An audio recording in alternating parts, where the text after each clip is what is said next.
Kaya sabi ng ating Pangulo doon sa kanyang press con, may mismatch niya sa mga provinces na dapat marami ang flood control projects. Pero may mga province niya na hindi man bahain, yun ang mas marami.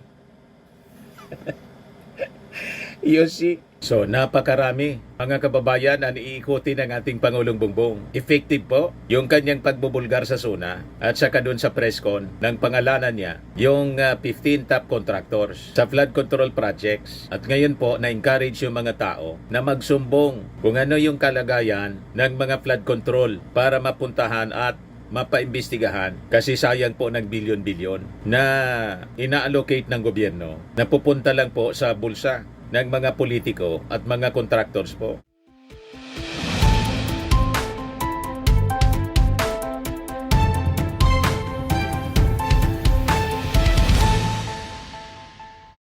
Hello po mga kababayan, si Dante Maravillas, Bicolano vlogger, broadcast journalist from Albay. Tuloy-tuloy ang pagsambulat ng mga baho sa mga flood control projects ng ating gobyerno. Matapos na sabihin ng ating Pangulong Bongbong sa SUNA, maya naman kayo.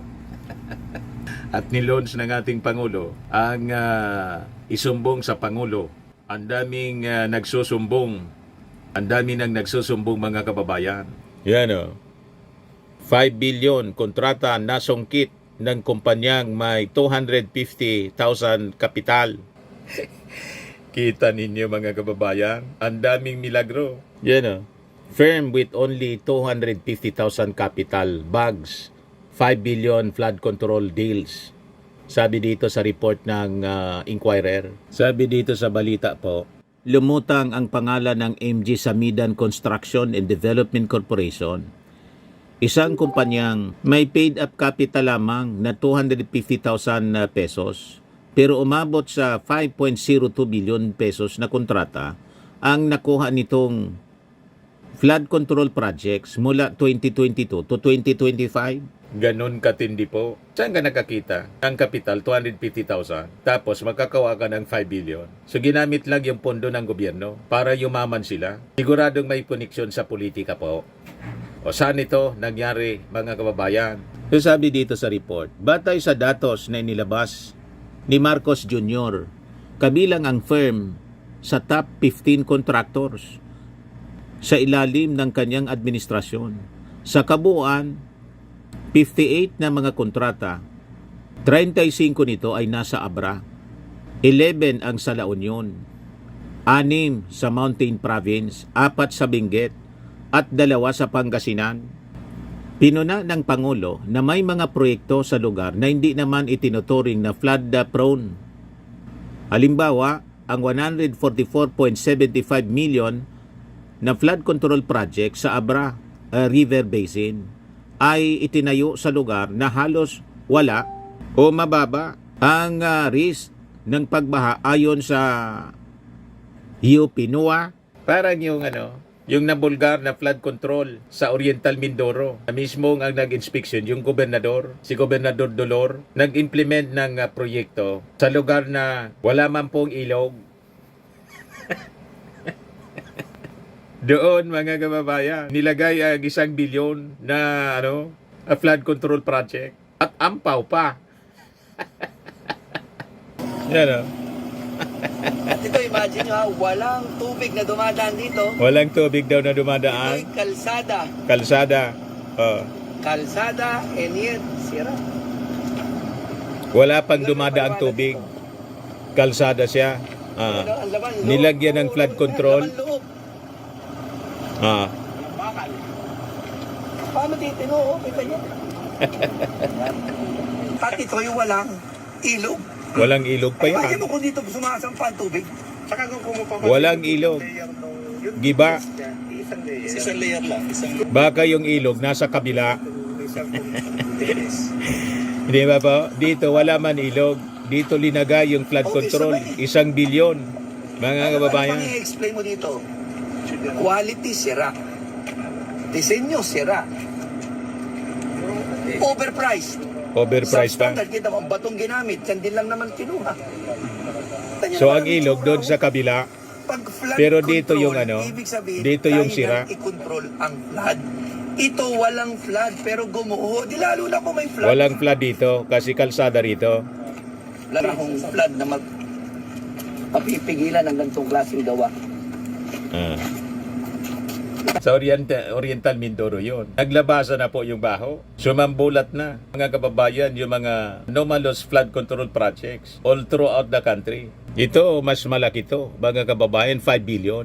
Pinuna ng Pangulo na may mga proyekto sa mga lugar na hindi naman tinuturing na flood prone. Halimbawa, ang 144.75 million pesos na flood control project sa Abra River Basin ay itinayo sa lugar na halos wala o mababa ang risk ng pagbabaha ayon sa UP NOAA. Bukod pa rito, may 7 kontrata sa eksaktong pari-pariho ang halaga, 96.5 million sa Abra Benguet at Mountain Province na paliwanag ng DPWH ay maaring dahil sa standard costing. Dahil dito, ikinumpara na ang kaso sa Farmally Scandal kung saan isang maliit na kumpanya ang biglang nakakuha ng bilyon-bilyong kontrata nung pandemya. Ganon katindi ang korupsyon mga kababayan at pangluloko sa buwatan ng mga contractors, politiko at mga taga-DPWH, pati taga-kuha siguro. Sabi dito sa balita ng Inquirer, Abra along with Isabela, Sorsogon, Tarlac, Camarines Sur, Negros Occidental, Albay, in Manila, round out the top 10 list of where the top 15 contractors implemented their projects based on the National Adaptation Plan of the Philippines 2023-2050. The most flood-prone areas in the country ay yung mga lalawigan ng Pampanga, Nueva Ecija, Pangasinan, Tarlac, Bulacan, Metro Manila, Maguindanao, North Cotabato, Oriental Mindoro, and Ilocos Norte. Kaya sabi ng ating Pangulo doon sa kanyang press con, may mismatch anya sa mga provinces na dapat marami ang flood control projects. Pero may mga province niya na hindi man bahain, yun ang mas marami.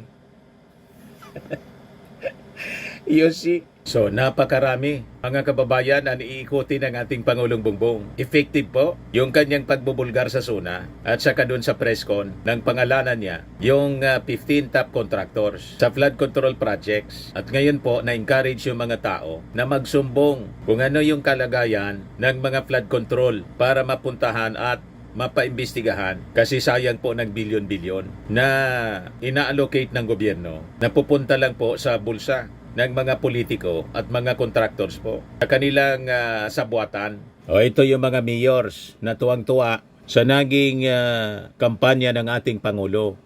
Mayors for Good Governance. So nananawagan sila, mga kababayan, for full transparency and accountability sa investigation of alleged massive corruption in flood control in other infrastructure projects. Sa kanilang statement na pinangunahan mga kababayan, nina Baguio City Mayor Benji Magalong, Pasig City Mayor Vico Soto, Quezon City Mayor Joy Bilimonte, and Isabela City Mayor City Hataman.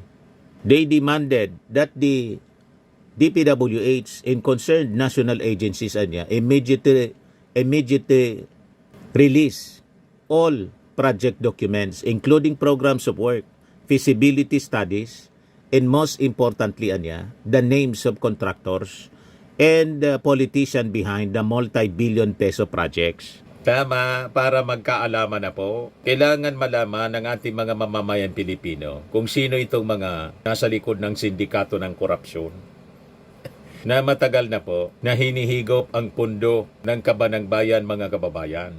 Sabi nitong mga mayor, transparency is no longer optional but a duty we owe. A duty we owe to every Filipino. The mayors express support for President Ferdinand Marcos Jr.'s directive during his 4th State of the Nation address on July 28 to investigate 350 billion pesos worth of flood control projects. They stress that corruption in these projects has become alarming, pervasive, and systematic. Over the years, the coalition emphasized that those proven guilty must not only be removed from office but also prosecuted prosecuted, and jailed. Corruption anya must end now. The Filipino people deserve a government that protects and serves them, not one that endangers their lives and robs them of their future, sabi po ng mga mayors. Sabi ng aming kababayan na si Joe Briones, kaibigan natin ito, war on corrupt politicians is a dreadful and corrosive advocacy. Man against man. It's like fighting against an organized crime that is hard to eliminate. Succession is the name of the game. Sagot ni Gina Rodriguez, still, there must be headways from the people. We cannot be passive and just wait for floodwaters to recede. It's time there are monsoon rains. No to resilience porn. Sabi ni Joe Briones, yes, I did not say we don't have to move to fight against corruption. But this will be a long, long fight. God was not able to defeat yet the devil up to now.